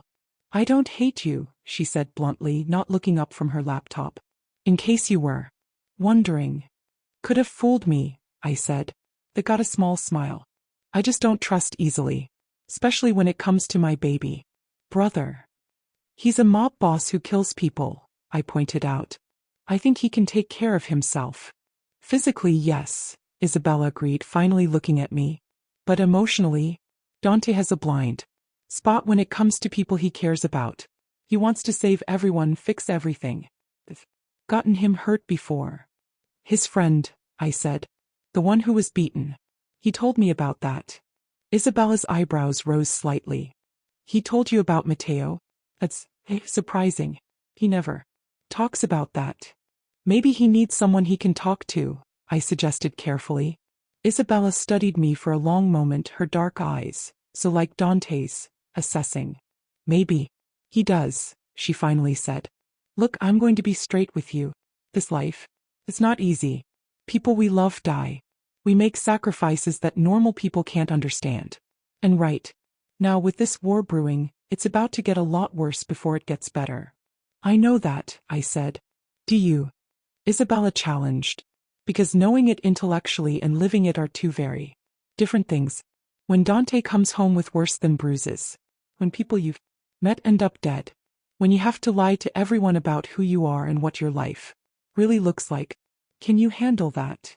I thought about the streets, about the cold and hunger and constant fear, about watching people I knew disappear, about the violence I'd witnessed, about the desperation that had nearly destroyed me. I've lived through hell already, I said quietly. At least this time I'm choosing it. And I'm not alone. Something shifted in Isabella's expression. A thawing maybe. A grudging respect. Okay, she said. Okay, I can work with that. But you need to understand something, Lily. You're going to be with Dante. If you're going to be part of this family, you need to be smart. You need to learn how to protect yourself. Because we can't always be there. What do you mean? I asked. Isabella closed her laptop and leaned forward. I'm going to teach you how to survive in this world. Self-defense, situational awareness, how to spot a tail, how to handle yourself if things go wrong. Dante might not like it. He wants to protect you from all of this. But that's not realistic. Better you're prepared than vulnerable. I hadn't expected this. You do that? Even though you don't trust me? I'm doing it because I don't trust anyone else to keep you alive, Isabella said bluntly. Why? Brother cares about you. That makes you family whether I like it or not.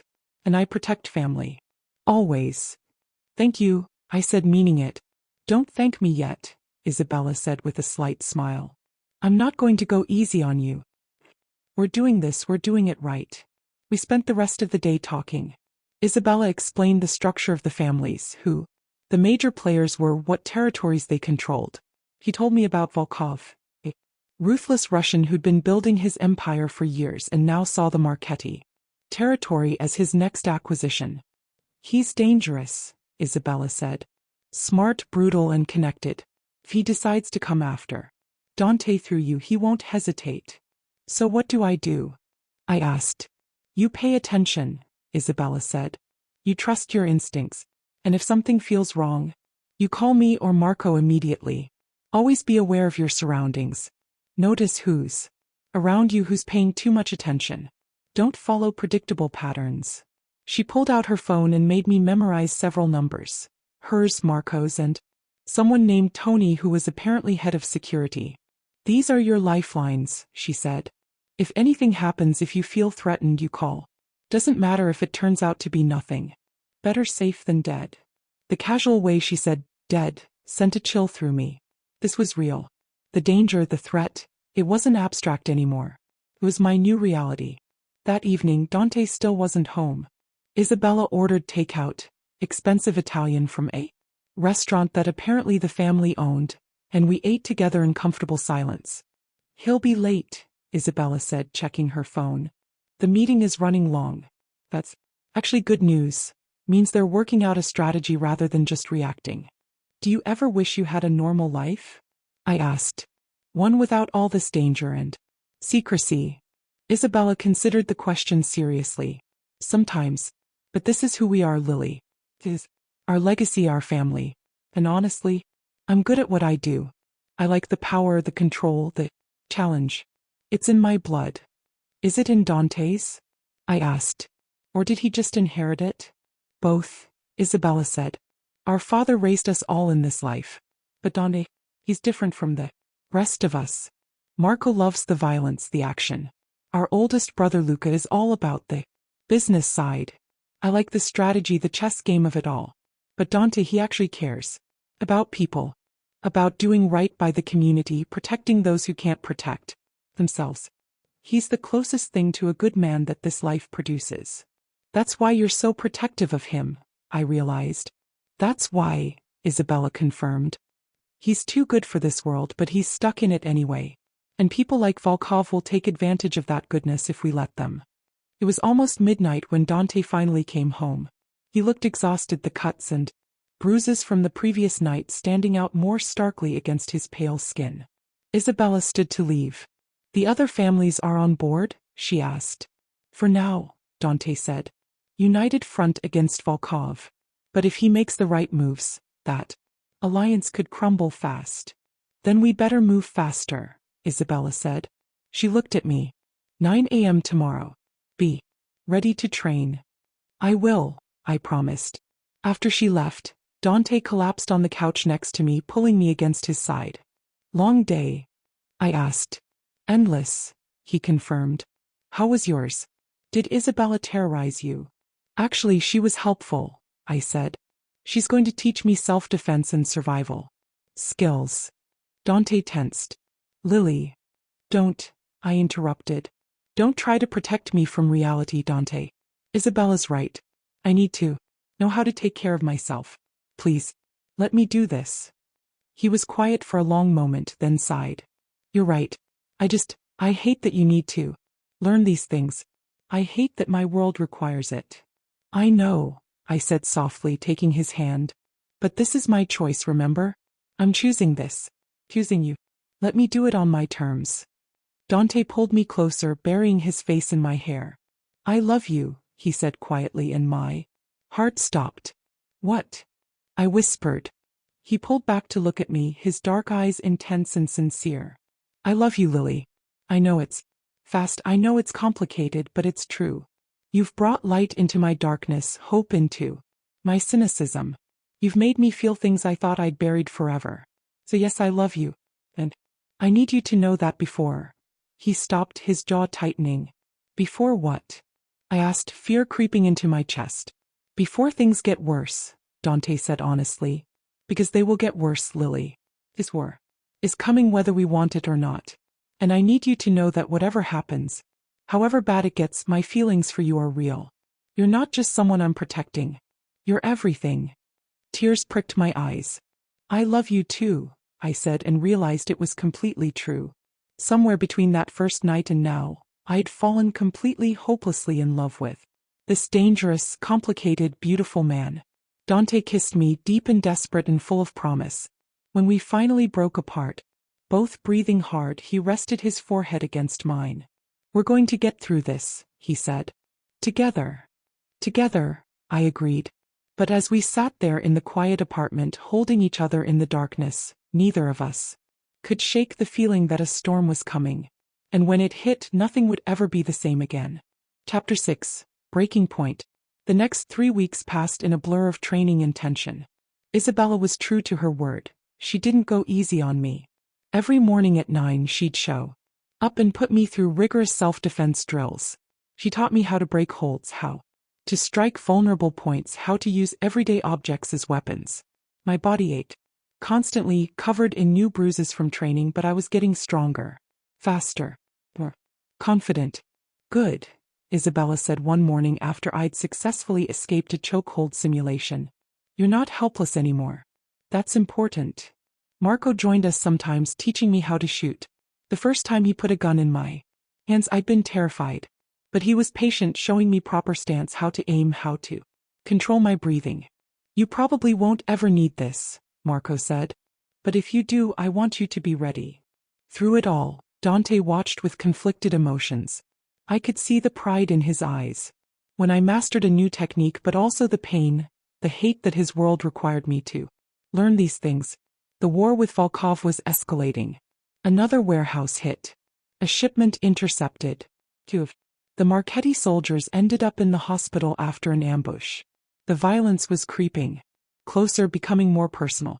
Dante was gone more than he was home, and when he was there, he was exhausted and tense. We'd fall asleep together, wrapped in each other's arms, stealing moments of peace in the chaos. But we hadn't taken that final step, hadn't crossed that line into physical intimacy beyond kissing and holding each other. It wasn't for lack of wanting. The chemistry between us was electric, undeniable. But there was an unspoken agreement that we were waiting for what I wasn't entirely sure. Maybe for things to calm down. Maybe for some sense of normalcy that might never come. Everything changed on a Tuesday. I was in the kitchen making lunch when my phone buzzed with a text from an unknown number. Pretty girl in the penthouse. Does Dante know how easy it would be to reach you? My blood ran cold. I grabbed my phone with shaking hands and immediately called Isabella. Like she'd taught me. What's wrong? She answered immediately, all business. I got a text, I said, trying to keep my voice steady. From an unknown number. They know I am. They're watching. Read it to me. Word for word. I did, and Isabella cursed in Italian. Don't move. Don't go near the windows. I'm calling. Dante and Marco. We're coming to you now. Isabella. Do not leave that apartment, Lily. Understand? Not for any reason. Okay, I whispered. She hung up and I stood in the kitchen, my heart pounding so hard I felt dizzy. Someone was watching. Someone knew where I lived, knew about me and Dante. This was exactly what Isabella had warned me about. My phone buzzed again. Another text from the same number. Tell Dante that Volkov sends his regards. And tell him that next time we meet I'll be sure to introduce myself properly. Then a photo. My stomach dropped when I opened it. It was me. From this morning. Leaving the building with Isabella. The angle suggested it had been taken from across the street, probably with a telephoto lens. They'd been watching me for who knows how long. The elevator doors opened and Dante burst in, followed by Isabella and Marco. Dante's face was a mask of cold fury, but when he saw me, something cracked in his expression. Are you okay? He asked, crossing to me in 2 long strides and pulling me against him. I'm fine, I said, my voice muffled against his chest. Just scared. Let me see the texts, Marco said, holding out his hand. I showed him my phone. He and Isabella studied it, their expressions darkening.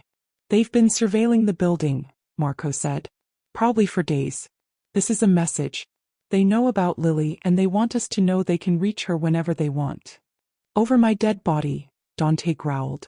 That's exactly what Volkov is counting on, Isabella said. Dante, you need to think clearly. Here. They're baiting you. They want you emotional, making rash decisions. I don't care what they want, Dante said, his arms tightening around me. They threatened her. That's a line they should never have crossed. We need to move her, Marco said. Somewhere safe, somewhere they don't know about. No, Dante and I said simultaneously. Everyone looked at me in surprise. I'm not running, I said, pulling back from Dante to look at all of them. That's what they want, isn't it? To separate us, to make Dante worry about me instead of focusing on the war. Well, I'm not giving them that satisfaction. Lily, this isn't about pride, Isabella said carefully. They know where you are. They've proven they can watch you. Next time it won't be a text, it'll be a bullet or a kidnapping. Then we make sure there isn't a next time, I said, surprised by how steady my voice was. You've been training me for weeks, Isabella. Teaching me to be aware, to protect myself. So let's use it. Let's turn this around on them. What are you suggesting? Dante asked, his eyes searching my face. I'm suggesting we make them think they have the upper hand, I said, an idea forming. They're watching me, right? Expecting me to be scared, to hide. What if I don't? What if I keep to my routine, give them a false sense of security? And meanwhile your people are watching them watch me. We find out who they've got on surveillance and we turn it into an opportunity. Marco's eyebrows rose. That's actually not a bad idea. It's a terrible idea, Dante said flatly. You want to use yourself as bait? I want to be useful, I corrected. I'm tired of being the liability everyone has to protect. Let me help, Dante. Let me do something. Absolutely not, Dante said. I'm not putting you in danger like that. I'm already in danger, I pointed out. They found me. They're watching me. At least this way we're in control of the situation. She has a point, Isabella said thoughtfully. If we're smart about it, if we have enough coverage, we could use this. Find out who Volkov has working surveillance, maybe even trace it back to where he's operating from. No, Dante said again, his voice hard. I won't risk her like that. It's not your decision, I said quietly, and Dante's eyes snapped to mine. I know you want to protect me, Dante. I know that's your instinct. But I'm not asking for permission. I'm telling you what I'm going to do. Lily, you told me we were in this together, I interrupted. That we face things as a team. Well, this is me being part of the team. Let me help. Please. Dante looked at me for a long moment, conflict clear in his expression. Then he turned to Marco and Isabella. And this is a massive if, we do this, I want every precaution in place. Round the clock. Protection. Multiple escape routes. And at the first sign of anything going wrong, we pull the plug. Agreed. Agreed, Marco said.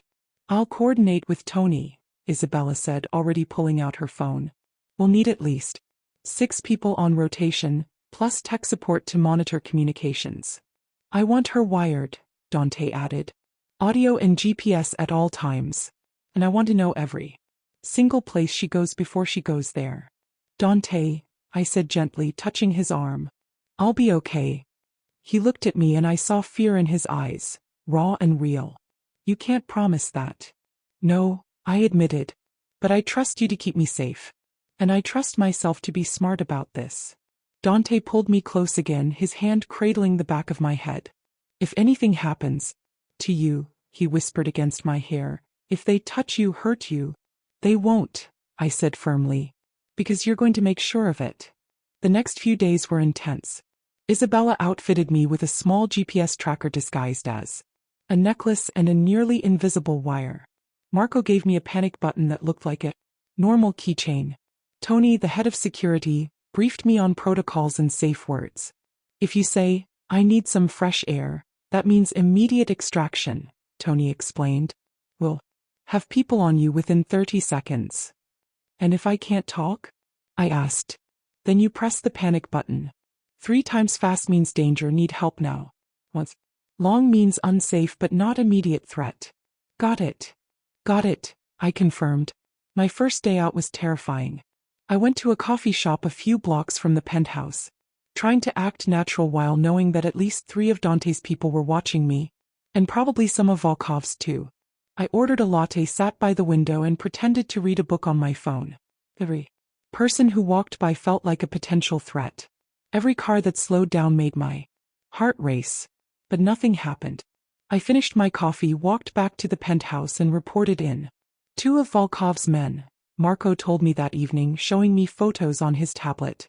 1 in a car across the street, 1 in the coffee shop pretending to work on a laptop. We've got IDs on both now. Low-level guys, probably just doing surveillance. Good work, Lily, Isabella said, and I felt a small surge of pride. This continued for a week. I'd go out, establish a routine, and Dante's people would identify whoever Volkov had watching me. We were building a picture of his operation, finding weaknesses. But Dante was struggling. I could see the toll it took on him every time I left the apartment. He'd pace, distracted and tense, until I was safely back home. "You hate this," I said one evening, finding him staring out the windows, his jaw tight. "I hate that it's necessary," he corrected, turning to face me. "I hate that you have to live like this because of me, because of my world." "Our world," I said, crossing to him. "Remember? I chose this." "Did you really?" Dante asked quietly. "Or did you just choose between my world and dying on the streets? Because that's not really a choice, Lily." The question hit harder than I expected. "Is that what you think? That I'm only here because I had nowhere else to go?"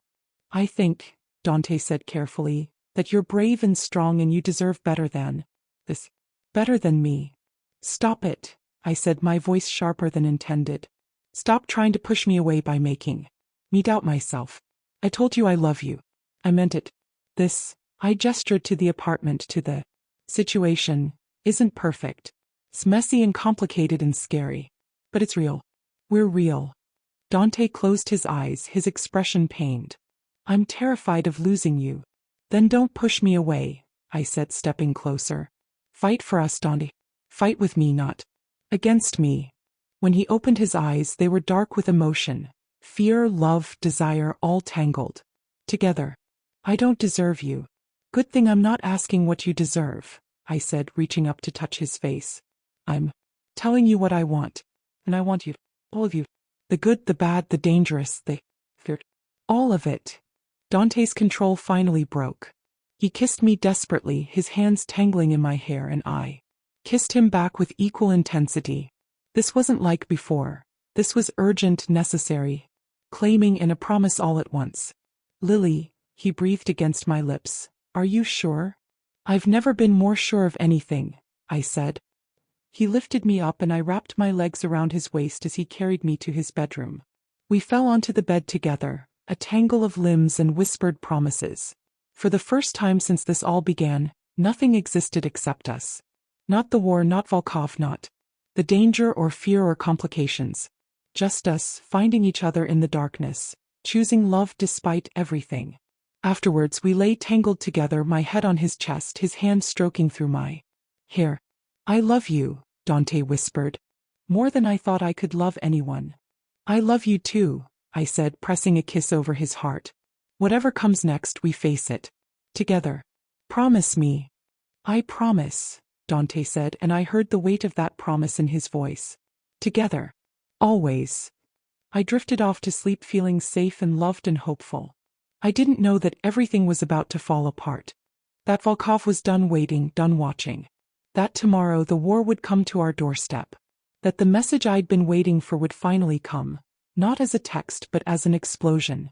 That would shake the foundations of everything. But in that moment, wrapped in Dante's arms, I was happy. And sometimes that's all we get. 1p. Chapter 7. Fire and Ashes. The explosion woke me at 4:37 a.m. One moment I was sleeping peacefully in Dante's arms, and the next the entire building shook with a deafening boom that rattled the windows and sent my heart into my throat. Dante was up instantly, already moving, his body switching into combat mode before he was fully awake. "Stay here," he ordered, pulling on pants and grabbing the gun from his nightstand. "Don't move until I come back." "Dante." But he was already gone, running toward whatever had just exploded. I sat in the bed, my whole body shaking, listening to shouting and alarms and the sound of chaos erupting throughout the building. My phone was buzzing frantically. Texts from Isabella, Marco, numbers I didn't recognize. Isabella, stay in the apartment. Do not leave. Marco, bomb in the parking garage. Unknown casualties. Stay put. Unknown number. This is just the beginning. My blood turned to ice. Volkov. This wasn't random. This was targeted. This was him making his move. I grabbed clothes with shaking hands, pulling on jeans and a sweater. If I needed to run, I wasn't doing it in pajamas. I shoved my feet into sneakers and grabbed my phone, my panic button, checking that the GPS tracker was still around my neck. Dante burst back into the room, his face grim. "We're leaving. Now." "What happened?" I asked, even as he grabbed a bag and started shoving clothes and Essentials into it. Car bomb, Dante said tersely. 3 vehicles destroyed, including mine. The whole parking structure is compromised. They're evacuating the building. Was anyone hurt? Asked my voice small. Dante's jaw tightened. 2 of my men, Tony and Sal. They were doing security rounds. When it went off, the names hit me like a physical blow. Tony, who'd briefed me on safety protocols. So, who'd been one of my shadows this past week, always smiling when he thought I wasn't. Are they? I don't know yet, Dante said, and I could hear the rage buried beneath his control. Emergency services are on their way. But we need to get you out of here before. His phone rang. He answered it immediately, listening for a few seconds before his expression turned murderous. Say that again, he said, his voice deadly quiet. I watched his face as whoever was on the other end spoke. His knuckles went white around the phone. Where? Pause. I'm on my way. No, Isabella, I have to. Another pause, longer this time. Fine. But I want every available person on this. I want him found. Now. He hung up and looked at me, and I saw fear in his eyes. What happened? I asked, dreading the answer. They took Marco, Dante said, the words coming out rough and pained. The explosion was a diversion. While everyone was focused on the parking garage, Volkov's men grabbed Marco from his apartment 2 floors down. He's gone. The room tilted. Oh my God. Isabella's coordinating the response, Dante said, moving to the closet and pulling out a bulletproof vest. He strapped it on, then grabbed another one. Put this on. Dante, what are we doing? We're getting you somewhere safe, Dante said, helping me into the vest and adjusting the straps. Then I'm going to war. You can't just. They took my brother Lily, Dante said, his voice cracking slightly. They bombed my building, killed my men, and kidnapped Marco. This ends tonight. One way or another. I grabbed his arm as he tried to move past me. Don't do something you'll regret.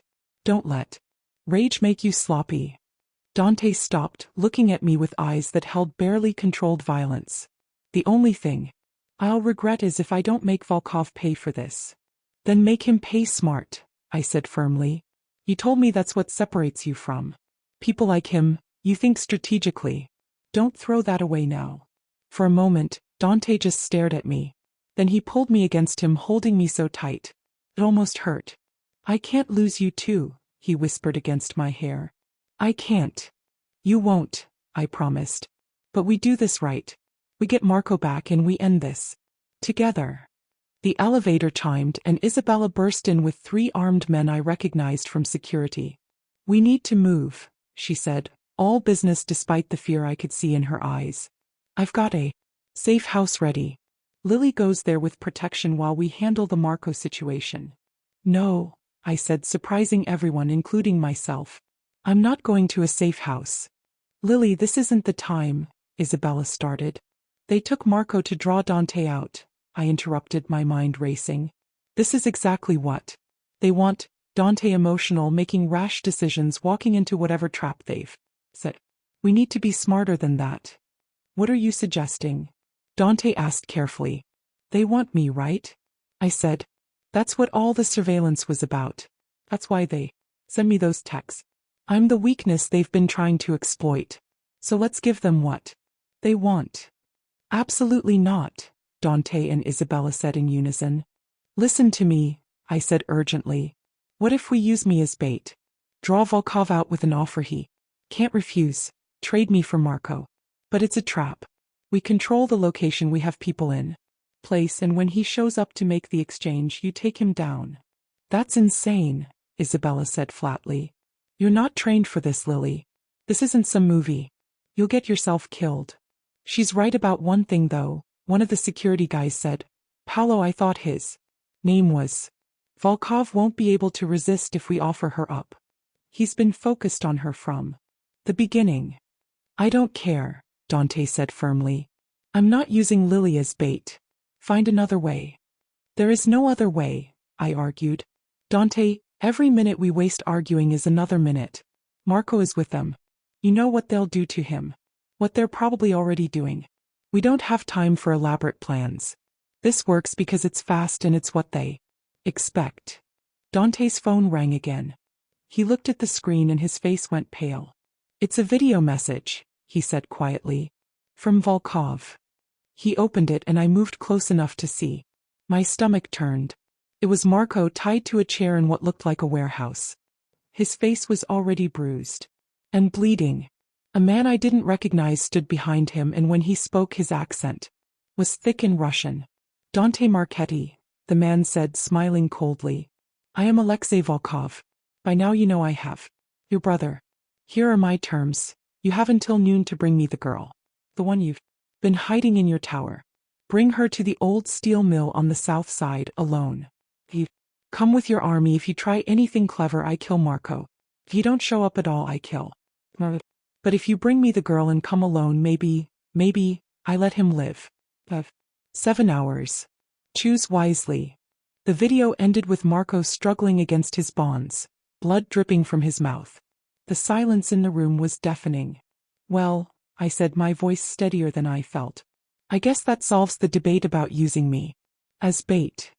No, Dante said, but his voice lacked conviction. There has to be another way. There isn't, Isabella said quietly, and I could see the pain in her eyes. He's right, Dante. This is checkmate. Either we give him Lily or we lose Marco. Those are the only options. Then we lose Marco, Dante said desperately. I'll find another way to get him back, but I won't sacrifice Lily. Yes, you will, I interrupted, and when Dante looked at me, I saw his heart breaking. Because Marco is your brother, Dante. Your blood. And I would never forgive myself if he died because of me. Neither would you. Lily. Listen to me, I said, taking his hands in mine. We're going to do this smart, okay? We're going to make Volkov think he's winning, and then we're going to turn it around on him. Isabella, you said you'd teach me to survive in this world. Well, this is my final exam. Isabella looked at me with something like respect. You're either the bravest person I've ever met or the most foolish. Probably both, I admitted. But I'm right and you know it. This is the play. Now let's figure out how to make it work. The next 6 hours were a blur of planning and preparation. Isabella and her team mapped out the steel mill, identifying entry points, defensive positions, sight lines. They'd have people positioned all around the perimeter, ready to move in the moment things went wrong, because things would go wrong, everyone agreed on that. Paolo fitted me with more equipment. A better GPS tracker, an audio wire so thin I couldn't even feel it, and something he called a dead man switch that would send an emergency signal if I didn't check in every 10 minutes. Worst case scenario, Paolo explained. If you get taken, we can track you anywhere in the city with this setup. You won't be lost to us. They gave me a weapon too, a small knife that fit in an ankle sheath. You probably won't have a chance to use it, Isabella said as she showed me how to draw it quickly. But if you do, go for soft targets. Throat, eyes, groin. No hesitation. No hesitation, I repeated, though my hands were shaking. Through all of this, Dante was silent. He stood by the windows, staring out at the city as dawn broke over the skyline. I could see the war raging inside him. Duty versus love, logic versus emotion. When we had 30 minutes until we needed to leave, I went to him. Talk to me, I said softly. I don't know what to say, Dante admitted. Every instinct I have is screaming at me not to do this. To grab you and run, to find some other way to protect me, I finished. I know. But sometimes protection means letting go. Means trusting me to handle myself. Dante turned to face me and I saw tears in his eyes. The first time I'd seen him cry. If something happens to you, he said, his voice breaking, if I lose you because of this. You won't, I said, reaching up to wipe away a tear that had escaped down his cheek. Because you're going to be there. You and Isabel and the whole team. I won't be alone. I'm never alone anymore, remember? You made sure of that. Dante pulled me into his arms, holding me like he could keep me safe through sheer force of will. I love you, he whispered. More than anything in this world. You know that, right? I know, I said. And I love you. That's why I can do this. Because love means sacrifice. You taught me that. I taught you wrong, he said roughly. Love should mean safety, comfort, normal things. Not this. Our love was never going to be normal, I said, pulling back to look at him. From the moment you found me in that doorway, we were always going to be this intense and complicated and dangerous. But that doesn't make it less real. It doesn't make it less worth fighting for. Dante kissed me then, desperate and tender all at once. When we broke apart, he pressed his forehead to mine. Come back to me, he said. Promise me you'll come back. I promise, I whispered, knowing it was a promise I might not be able to keep, but making it anyway because he needed to hear it. Not quite yet, Volkov said, gesturing to one of his men. First we make sure there are no tricks. The man approached me and immediately found the wire, ripping it from my shirt. He patted me down thoroughly, finding the panic button and the knife, taking both. Clean, he reported to Volkov. No, I thought. Not clean. They missed the necklace. We had one advantage left. Good, Volkov said. Now Dante, you will come inside. Alone. Your brother is waiting. For you, my dear, he said to me. You're coming with me. I have plans for you. That wasn't the deal, Dante said, taking a step forward. Immediately, guns were raised, pointed at both of us. The deal, Volkov said coldly, is whatever I say it is. You brought the girl. I will let your brother live. Eventually. After he and I have a long conversation about loyalty and respect. But the girl? She's mine now. Compensation for all the trouble your family has caused me. Everything was going wrong. This wasn't the plan. Volkov was supposed to let Marco go. Supposed to take them inside, Volkov ordered. Separate cells. And someone call our contact in the police department. Tell them to expect some noise from this location today, but not to worry about it. We're just having a family discussion. They had cops on their payroll. The team outside couldn't just storm in without risking a police response that would complicate everything. As Volkov's men grabbed me and Dante, dragging us in opposite directions, Dante's eyes met mine. I will find you, he mouthed. I promise. Then they pulled a hood over my head and everything went dark. I'd walked into the lion's den, and now I had to find my way out. Thank you for following Lily and Dante's story. This intense mafia romance took us from the darkest streets to the dangerous world of organized crime, where love and loyalty were tested at every turn. Lily transformed from a vulnerable girl with nothing to lose into a woman willing to risk everything for the man she loves, while Dante learned that sometimes the greatest strength comes from letting someone in, even when it terrifies you. If you enjoyed this journey, please like this video and subscribe for more captivating romance stories. Hit that notification bell so you never miss our next emotional audiobook. Comment below, what would you do if you fell in love with a mafia boss? Would you run to safety or stay and fight for love like Lily? See you in the next story.